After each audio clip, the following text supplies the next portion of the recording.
Patahan San Andreas di Amerika Utara, Patahan Semangko di sepanjang Pulau Sumatera, Palung Mariana di Filipina, dan pegunungan Himalaya yang membentang di benua Asia.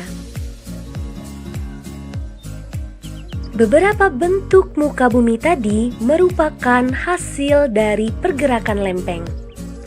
Hal ini sesuai dengan tema pembahasan kita kali ini, yaitu mengenai lempeng tektonik. Bumi terdiri dari beberapa lapisan. Nah, dimulai dari paling dalam nih, ada lapisan inti dalam, selanjutnya ada lapisan inti luar, di atasnya lagi ada lapisan mantel bumi atau astenosfer, kemudian bagian paling luar atau lapisan paling luar itu kerak bumi. Nah, kerak bumi inilah yang terbagi menjadi beberapa potongan lempeng tektonik. Lempeng tektonik adalah lapisan yang dingin dan kaku yang berada di atas lapisan astenosfer atau lapisan mantel yang tadi. Nah, lapisan astenosfer ini bersifat panas dan plastis. Jadi, seolah-olah lempeng mengapung dan bergerak di atas lapisan astenosfer. Seperti yang sudah dibahas pada video sebelumnya mengenai teori pembentukan muka bumi. Nah, ini tuh berkaitan sekali nih. Jadi, seperti yang kalian lihat, muka bumi itu seperti kepingan puzzle yang kalau disatukan itu saling berhubungan atau bisa menyatu. Nah, kenapa bisa mereka berpisah? Ini tuh dibuktikan oleh para ilmuwan.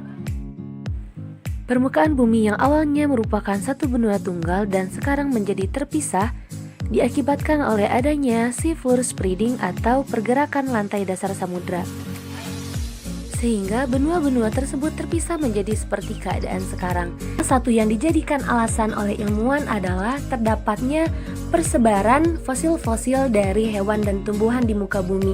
Seperti ada fosil yang terdapat di Amerika Selatan dan kemudian di Afrika. Fosil ditemukan sama, tetapi coba kita lihat. Jarak antara Amerika Selatan dan Afrika itu sangatlah jauh. Jadi, dirasa sangat tidak memungkinkan jika mereka mengalami migrasi atau melakukan migrasi. Nah, dari sinilah ilmuwan mengatakan atau berpendapat bahwa dahulunya bumi ini bersatu. Kemudian, kenapa dia bisa berpisah? Nah, adanya perpisahan dari lempeng-lempeng bumi ini karena adanya arus konveksi yang berada pada dalam bumi. Arus inilah yang menyebabkan pergerakan pada lempeng-lempeng yang ada di permukaan bumi. Kemudian, apa yang terjadi jika lempeng ini bergerak? Nah, ketika lempeng bergerak, maka sebuah energi akan dilepaskan berupa gelombang seismik atau gempa. Ada beberapa bentuk pergerakan dari lempeng, di antaranya gerak lempeng saling mendekat atau konvergen, gerak lempeng saling menjauh atau divergen, dan gerak lempeng saling berpapasan atau transform. Dari setiap pergerakan lempeng ini, maka bentuk muka bumi yang dihasilkan akan berbeda-beda, baik itu dari konvergen, divergen, atau transform. Untuk itu, mari kita bahas satu persatu. Konvergensi atau sering disebut batas konvergen merupakan gerakan saling bertumbukan antara lempeng tektonik. Nah, sesuai dengan gambar yang kalian lihat sekarang nih, ada lempeng yang saling bertumbukan. Bisa kalian lihat dengan tanda panah yang saling berhadapan, di mana lempeng ini menuju titik yang sama. Adanya pergerakan lempeng yang saling mendekat ini akan membentuk beberapa fenomena. Di antaranya, pertama, lempeng samudra menghujam ke bawah lempeng benua dan sering disebut dengan zona penunjaman atau subduksi. Kedua, terbentuknya palung laut.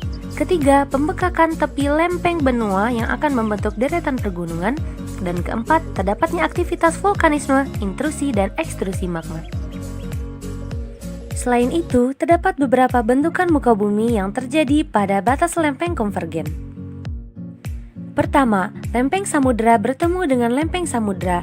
Yang terbentuk adalah rangkaian busur gunung api yang arahnya sejajar dengan arah palung. Contohnya, Rangkaian gunung api di Kepulauan Filipina sampai ke Jepang, yaitu hasil tumbukan lempeng laut Filipina, lempeng Samudra Pasifik, dan lempeng Eurasia.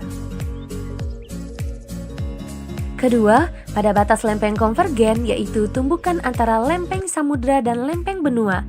Nah, bentukan muka bumi yang dihasilkan dicirikan terdapat palung, prisma akresi, cekungan busur muka, busur kepulauan gunung api, dan cekungan belakang.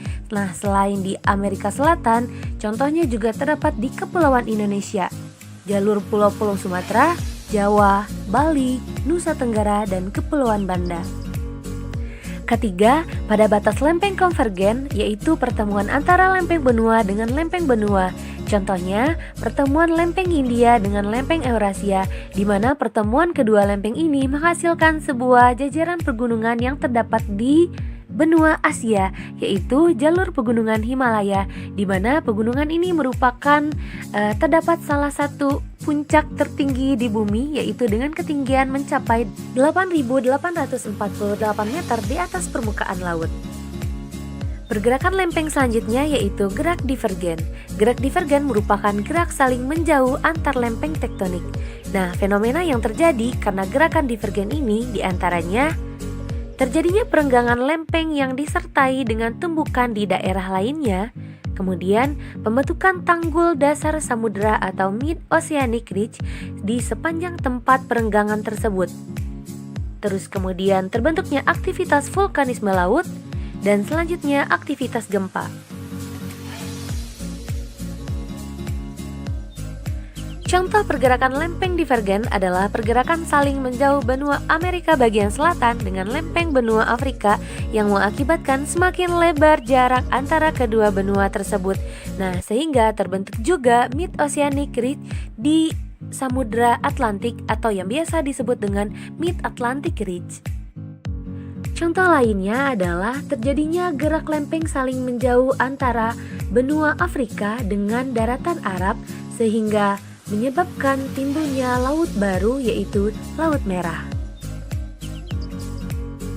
Gerak lempeng yang ketiga adalah sesar mendatar atau transform, yaitu gerakan saling bergesekan dengan berlawanan arah antara lempeng-lempeng tektonik. Salah satu hasil dari gerak sesar mendatar ini terbentuknya patahan San Andreas di Amerika Utara. Patahan ini terbentuk karena sesar mendatar antara lempeng Pasifik dengan lempeng Amerika Utara. Nah, ini membentuk patahan San Andreas sepanjang 1.300 km, di mana patahan ini ditemukan oleh Profesor Geologi Barclay Andrew pada tahun 1895. Nah, di Indonesia, khususnya Pulau Sumatera, juga terdapat hasil dari gerak sesar mendatar ini, yaitu antara lempeng Eurasia dengan lempeng Indo-Australia. Nah, di mana hal ini menyebabkan terbentuknya patahan Semangko yang membentang mulai dari Aceh sampai ke Teluk Semangko di Lampung. Nah, sesar inilah yang membentuk pegunungan barisan di sepanjang Pulau Sumatera. Jika kalian ingin melihat bentuk asli dari patahan ini, kalian bisa datang ke Ngarai Sianok di Bukit Tinggi. Di sini sangat terlihat jelas bentuk lembah dan pegunungan yang patah-patah akibat pergerakan lempeng atau sesar mendatar antara lempeng Indo-Australia dan lempeng Eurasia. Sekian untuk video kali ini, mohon maaf atas segala kekurangannya dan wassalamualaikum.